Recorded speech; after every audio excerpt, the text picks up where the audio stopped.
Let's start with the big picture. This lecture is about people, not just books, databases, or technology. Academic libraries exist because users exist. Without users, libraries would simply be storage spaces. When we say users and information use, we are really asking three practical questions. Who are the people using the library? What kind of information are they looking for? And how do they actually use that information in real academic situations? Think about a normal day on campus. You might see a first-year student trying to find a textbook, a graduate student downloading journal articles at midnight, a faculty member preparing lecture slides, or an administrator looking up policy documents. All of these are library users, but their goals, behaviors, and expectations are very different. This lecture helps us understand those differences so libraries can design better services, collections, and systems that actually work in real academic life. This slide introduces one of the most important ideas in librarianship: the right information to the right user at the right time in the right format. This principle is rooted in the work of S.R. Ranganathan, widely known as the father of library science, and closely reflects the philosophy behind his 5 laws of library science. While this sentence is a modern expression rather than a direct quote from his 1931 book, it accurately captures his core idea. Libraries exist to serve users, not just to store materials. When we define a library user, we are not just talking about someone physically entering a library building. A user is anyone who interacts with library services, resources, or systems. Kenneth Whitaker defines a library user as a person who uses one or more library services at least once a year. That could mean borrowing a book, accessing an online database, downloading an article from home, or asking a reference question through chat. In real academic settings, users come to the library with very specific intentions. Some users browse shelves without a clear goal, especially early in their academic journey. Others arrive with a precise citation or research question and need immediate access to a particular source. Some users want quick factual answers, such as statistics or definitions, while others need deeper support for literature reviews or long-term research projects. From a librarian's perspective, this means that effective service depends on understanding why the user is there, not just what they are asking for. Delivering the right information requires recognizing the user's context, urgency, experience level, and preferred format. This user-centered mindset, originally emphasized by Ranganathan, remains the foundation of academic library services today. Here we look at 3 factors that strongly shape how people use information. First, age. Age affects reading level, technology comfort, and attention span. A first-year undergraduate may struggle with academic language, while a senior researcher expects dense, specialized material. Second, personality. Some users are confident and ask questions easily. Others feel intimidated and avoid the reference desk, even when they are completely stuck. Some users love exploring databases. Others want quick, direct answers. Third, motivation. Motivation determines depth. A student completing a required assignment may do the minimum. A doctoral student writing a dissertation will search deeply, repeatedly, and critically. These characteristics shape information-seeking behavior. 2 people can use the same database and get very different results because they search differently, evaluate sources differently, and apply information differently. Here we are looking at Ranganathan's classification of library users to help us understand an important reality. Not all users approach the library in the same way, and they should not be supported in the same way either. Let's start with the fresher. A fresher is a new user, typically a first-year undergraduate or someone new to the institution. These users often feel overwhelmed. They may not know how to log into library systems, how to search the catalog, or even what a database really means. Many freshers are hesitant to ask for help because they are unsure of the language used in libraries. For this group, the library's role is orientation and confidence building. Practical support includes library tours, short instructional videos, step-by-step research guides, and very visible help desks. If freshers are not supported properly at this stage, they may avoid the library entirely later on. Next is the ordinary reader. Ordinary readers are regular users who rely on the library for standard academic needs. Most undergraduates fall into this category after their first year. They are familiar with basic systems but are not experts. They typically look for textbooks, course readings, general databases, and citation help. What these users need most is clarity and reliability. They benefit from intuitive search interfaces, clear signage, consistent access to required readings, and straightforward instructions. Overly complex systems or advanced research tools can actually become barriers for this group if not carefully designed. Then we have the specialist reader. Specialist readers are advanced users, faculty members, researchers, and doctoral students. They are deeply engaged in their subject areas and often work at the edge of existing knowledge. These users require highly specific materials, including specialized journals, archival collections, datasets, and historical sources. They also expect advanced services such as interlibrary loan, citation management tools, research impact tracking, and personalized research consultations. For specialist readers, speed, depth, and precision matter far more than simplicity. Libraries must support this group without oversimplifying resources. Finally, we have the general reader. General readers do not fit neatly into the other categories. This group may include interdisciplinary researchers, administrative staff, visiting scholars, or users pursuing professional development rather than formal coursework. Their information needs are often mixed and unpredictable. For example, an administrator might need policy documents one day and leadership training materials the next. An interdisciplinary researcher may search across multiple subject databases that are usually kept separate. These users benefit from flexible systems, broad discovery tools, and responsive human support. The key takeaway from this slide is critical. One library system cannot effectively serve everyone in the same way. If libraries design services only for expert researchers, beginners will struggle. If everything is designed only for beginners, advanced users will feel constrained. Ranganathan's classification reminds us that user diversity is not a problem to manage. It is a reality to design for. Effective academic libraries recognize these differences and intentionally adapt services, instruction, and systems to meet users where they are. Academic libraries serve multiple groups within an institution, and each group approaches information with different goals, pressures, and expectations. Recognizing these differences is essential for designing services that are actually useful rather than one-size-fits-all. Students make up the largest and most visible user group. Their needs vary significantly by academic level. Undergraduate students often require structured guidance. Many are still learning how to read scholarly material, how to distinguish between credible and non-credible sources, and how to search beyond Google. They depend heavily on textbooks, course reserves, introductory databases, citation tools, and physical or virtual study spaces. Graduate students, on the other hand, operate at a deeper level. They need access to specialized databases, peer-reviewed journals, theses, and datasets. They are more likely to need support with literature reviews, citation management, research design, and advanced search strategies. For both groups, the library functions as a learning partner rather than just a place to retrieve materials. Teachers and faculty members use the library in a dual role. As educators, they rely on library resources to prepare lectures, design assignments, and select readings for their courses. As researchers, they depend on access to current and historical scholarly literature, specialized journals, and sometimes archival or primary source materials. Faculty members also play an important role in shaping the library itself. Through recommendations, feedback, and collaboration with librarians, they influence collection development and the adoption of new resources. For this group, the library is both a teaching support system and a research infrastructure. Research scholars, particularly doctoral students and postdoctoral researchers, represent the most advanced user group. Their work involves testing existing theories, identifying gaps in the literature, and contributing original knowledge. This requires deep and sustained access to information, including older publications, niche journals, datasets, conference proceedings, and sometimes unpublished or hard-to-find materials. They often need intensive research support, such as interlibrary loan services, research consultations, citation tracking, and help with managing large volumes of sources. For these users, delays, access limitations, or weak discovery systems can significantly affect research progress.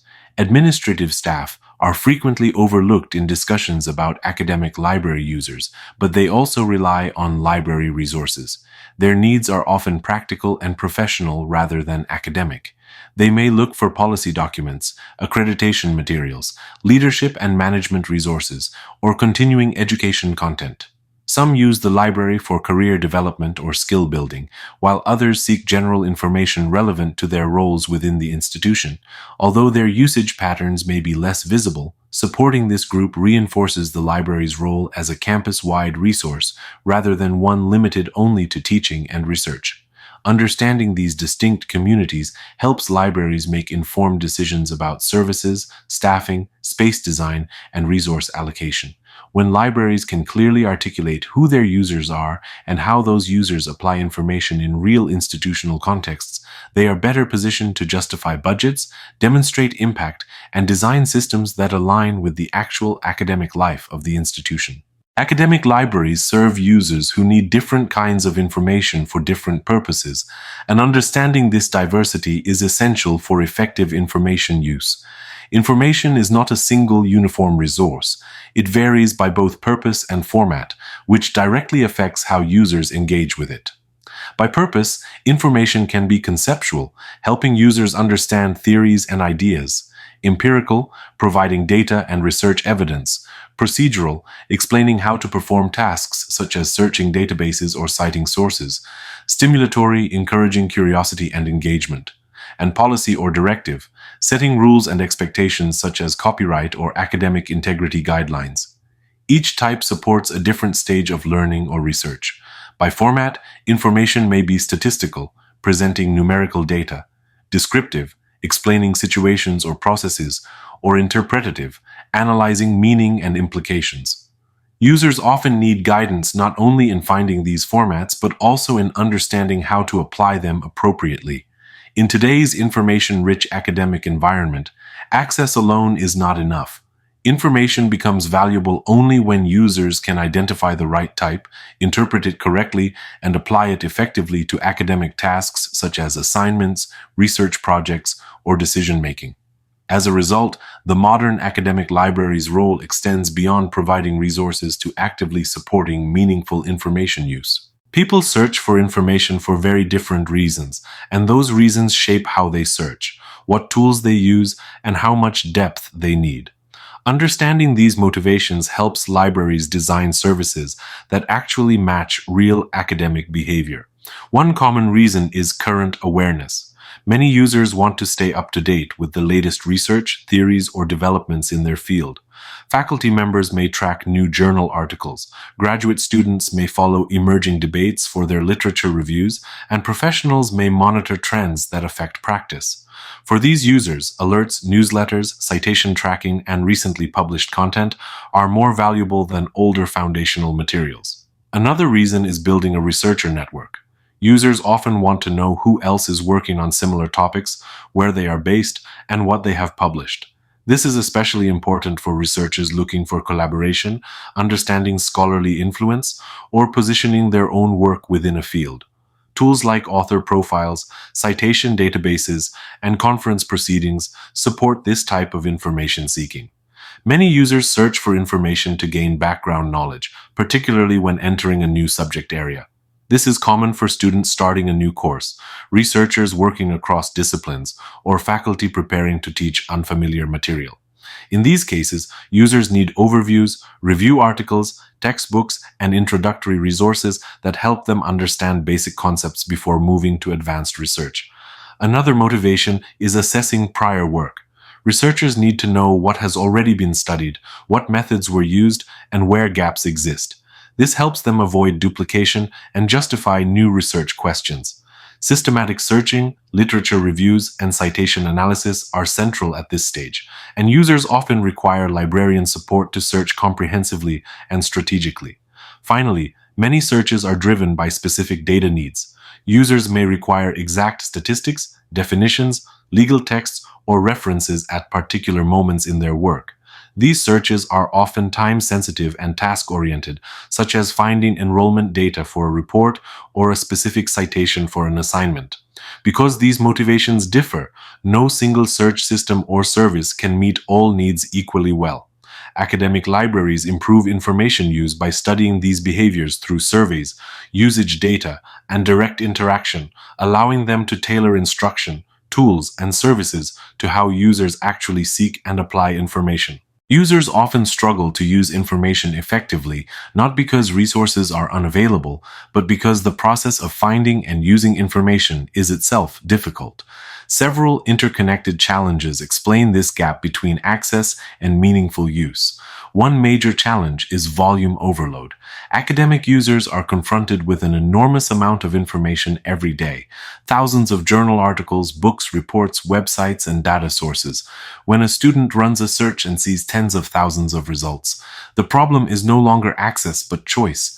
Users feel overwhelmed and unsure about what to select, what to ignore, and how to judge relevance. This often leads to frustration, surface-level searching, or reliance on the first few results rather than thoughtful evaluation.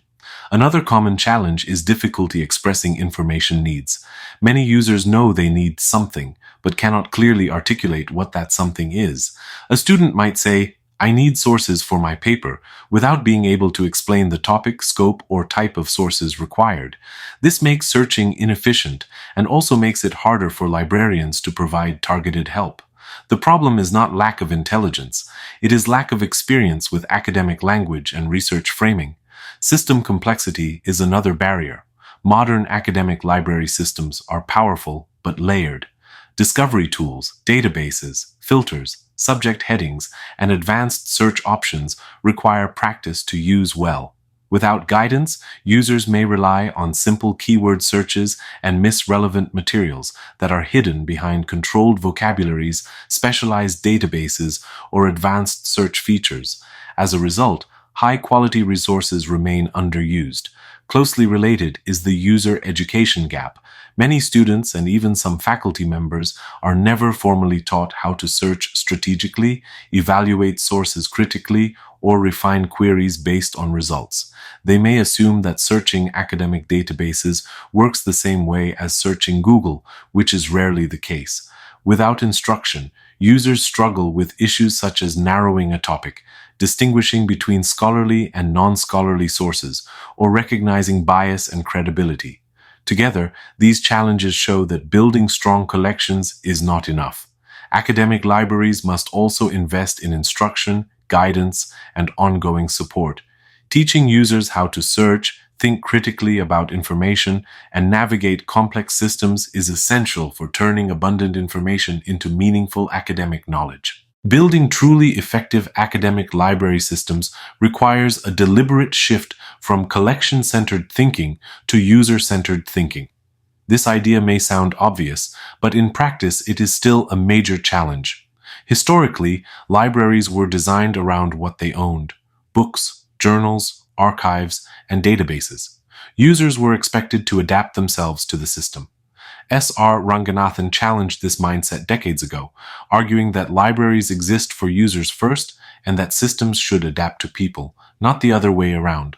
A user-centered design approach begins by observing how users actually behave, rather than how librarians assume they behave. For example, students often start research late at night, move quickly between tabs, and rely heavily on keyword searching. Faculty may prioritize speed and depth over visual simplicity. Designing user-centered systems means arranging physical spaces, digital interfaces, and service points to match these real patterns. This could involve intuitive website layouts, clearly labeled study areas, simplified navigation, or services placed at points where users naturally struggle. Enhanced accessibility goes beyond physical access to buildings. It includes digital accessibility, such as mobile-friendly websites, readable PDFs, captioned videos, and compatibility with assistive technologies. It also includes cognitive accessibility, meaning that instructions, labels, and help materials are written in clear, plain language rather than technical jargon. When access barriers are reduced, users spend less energy figuring out how to use the library and more energy actually using information productively. System awareness is another critical element. Many users do not fully benefit from library systems simply because they do not know what is available or how to use it effectively. User-centered libraries actively teach these skills through workshops, embedded instruction in courses, short tutorials, research guides, and one-on-one consultations. The goal is not to turn every user into a librarian, but to give them enough confidence and understanding to navigate systems independently and strategically. Responsive services recognize that users work across formats, platforms, and locations.